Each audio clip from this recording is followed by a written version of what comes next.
یہ اصل میں مثانے کے کنٹرول کے اوپر بات ہے. عام طور پہ یہ کنٹرول 2 سے 3 سال میں آ جاتا ہے. دن کے ٹائم کا کنٹرول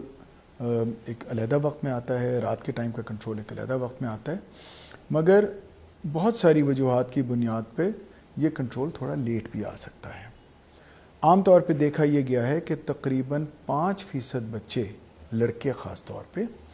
5% لڑکے 5 سال کی عمر میں بھی رات کو اپنا بیڈ ویٹ کر رہے ہوتے ہیں, اور 10 سال کی عمر کے لڑکے تقریباً 1% ابھی 10 سال میں بھی بیڈ ویٹ کر رہے ہوتے ہیں. کافی ہائر ایشو ہے. یہ ایک کافی کامن اس لحاظ سے ایشو ہے, اور یہ ہم بات کر رہے ہیں مونوسمپٹومیٹک انیوریسس کی, جس کا مطلب ہے کہ اس بچے کو کوئی اور کسی قسم کی بیماری نہیں ہے. کیونکہ جب بھی بیڈ ویٹنگ آتی ہے تو سب سے پہلے ہمیں یہ ساتھ دیکھ لینا چاہیے کہ کیا یہ وہ ڈیولپمنٹ والی ہی ہے, کہیں کوئی بیماری تو نہیں ہے, گردے کی بیماری. اور خاص یہاں پہ ایڈ کر دیجئے گا کہ ایک آپ نے کہا کہ وداؤٹ بیماری بچہ بیڈ گیلا کر رہا ہے, آپ کون سی پری ایگزسٹنگ ڈیزیزز دیکھتے ہیں؟ میں وہی آپ سے عرض کرتا ہوں نا کہ جو ایگزسٹنگ ڈس آرڈرز ہیں, ہم نیورو ڈیولپمنٹ ڈس آرڈرز ایک طرف رکھ لیتے ہیں کہ ابھی بچے کے ذہنی طور پہ وہ میچور نہیں ہو رہا, یا اس کی کوئی اس طرح کی یعنی ڈیلیڈ مائل سٹونز ہیں, اسپیشل بچے جن کو کہتے ہیں, اس طرح کے بچے ہم ایک طرف کر لیتے ہیں, ذہنی معذوری وہ ایک طرف کر لیتے ہیں, وہ بہت کر لیتے ہیں. دوسری طرف پھر آ جاتے ہیں گردوں کی بیماریاں, جس میں کہ سب سے کامن ہے گردوں کی انفیکشنز, اور اس میں ان کی وجہ سے بھی بیڈ ویٹنگ دوبارہ سے ہو سکتی ہے. اور تیسری عام طور پہ پھر اس کے ساتھ اور مطلب کمپلیکیٹڈ بیماریاں. انفیکشنز پہ میں آپ کو روکوں گا, مجھے یہ بتائیے گا کہ انفیکشن یوزلی ہم سوچتے ہیں کہ یہ ایگزسٹ کرتی ہے جب پیشنٹ کے اندر تو 10 دن 15 دن 20 دن میڈیسن کھانے کے بعد ٹھیک ہو جاتی ہے. کیا اس انفیکشن کے بعد بیڈ ویٹنگ کنٹینیوس رہتی ہے, اس کی وجہ سے کوئی ڈیمیج ہوتا ہے, یا اس دوران میں صرف آپ کہہ رہے ہیں؟ نہیں, جو ایک تو یاد رکھیے گا کہ جو گردوں کی انفیکشنز ہیں نا, وہ کئی دفعہ ڈیٹیکٹ بھی نہیں ہوتی.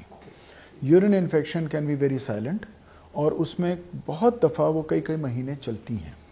اور بعض اوقات ہمارے پاس مریض لائے ہی سے لے جاتے ہیں کہ ایک ایسا بچہ جو پہلے بیڈ ویٹ نہیں کر رہا تھا, اب بیڈ ویٹنگ وہ کر رہا ہے پچھلے مہینے 2 مہینے 3 مہینے سے, اور ہم جب ٹیسٹ کراتے ہیں تو وہاں پہ انفیکشن نکلتی ہے, اس کو کنٹرول کرتے ہیں. اور یہ آپ یہ کہہ رہے ہیں کہ بیڈ ویٹنگ کا سمٹم ہوگا, باقی جو ڈس یوریا پولی یوریا وہ یوزلی کبھی نہیں, کئی جگہ نہیں آتا, کیونکہ یہ بھی پاسبل ہے کہ بچہ شاید اس کو ایگزیبٹ نہ کر پاتا ہو بڑوں کی طرح. دیکھیں, ایگزیبٹ کرنے کے علاوہ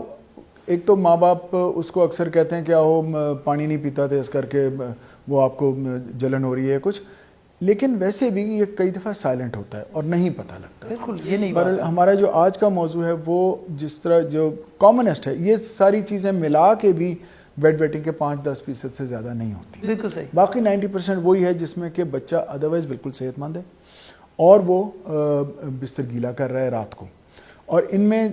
یاد رکھیے گا کہ باقی جو بیماریاں ان میں کئی دفعہ دن میں بھی بچے کا پیشاب نکل رہا ہے, یہاں پہ پیشاب نہیں نکل رہا دن میں, اس کا پورا کنٹرول ہے, اور رات میں جب وہ سو جاتا ہے تو اس وقت اس کی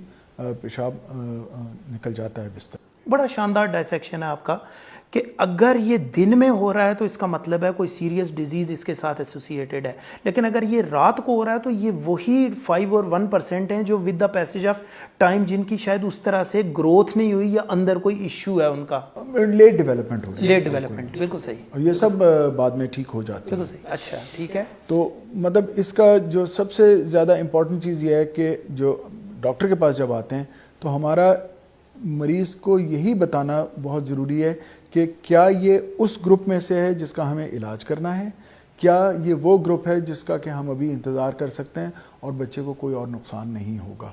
علاج اس کے بھی ہیں اور بہت اچھے علاج بھی ہیں, لیکن وہ سب ڈیپینڈ کرتا ہے کہ ہمیں کب وہ علاج کرنا ہے اور کب نہیں. اچھا ایک چیز بتائیے گا, آپ نے کہا کہ اس کے نفسیاتی سائیڈ کو ایک سائیڈ پہ چھوڑتے ہیں جو برین سے ریلیٹڈ ہے, وہ تو ہو گئی برین سے ریلیٹڈ, کیا اس پرابلم کے نفسیاتی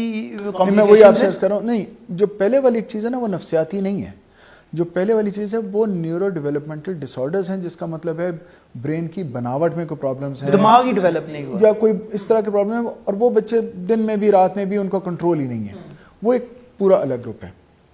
جو نفسیاتی, میں بلکہ ابھی جو میں بات کر رہا تھا علاج کی, تو میں یہی کہوں گا کہ ہم عام طور پہ بچوں کا علاج ہی تب شروع کرتے ہیں جب ہم یہ سمجھتے ہیں کہ اب یہ پرابلم ان کو نفسیاتی ایشوز دینے لگ پڑی ہے،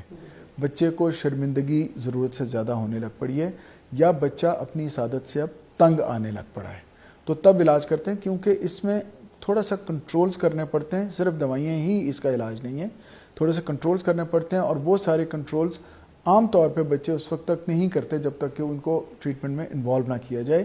اسی لیے جس مونوسمپٹومیٹک انیوریسس جس کو ہم کہتے ہیں، اس کا ہم 5 سال کی عمر سے پہلے علاج کرنا عام طور پہ نہیں کرنا چاہتے. لڑکیوں میں یہ ذرا سا ان کامن ہے، سو عام طور پہ لڑکیوں کی اگر انیوریسس ہو رہی ہو تو پھر زیادہ چانس ہے کہ ہم انفیکشنز اور دوسرے گردے کے مسائل کو ڈھونڈنے میں لگ جاتے ہیں.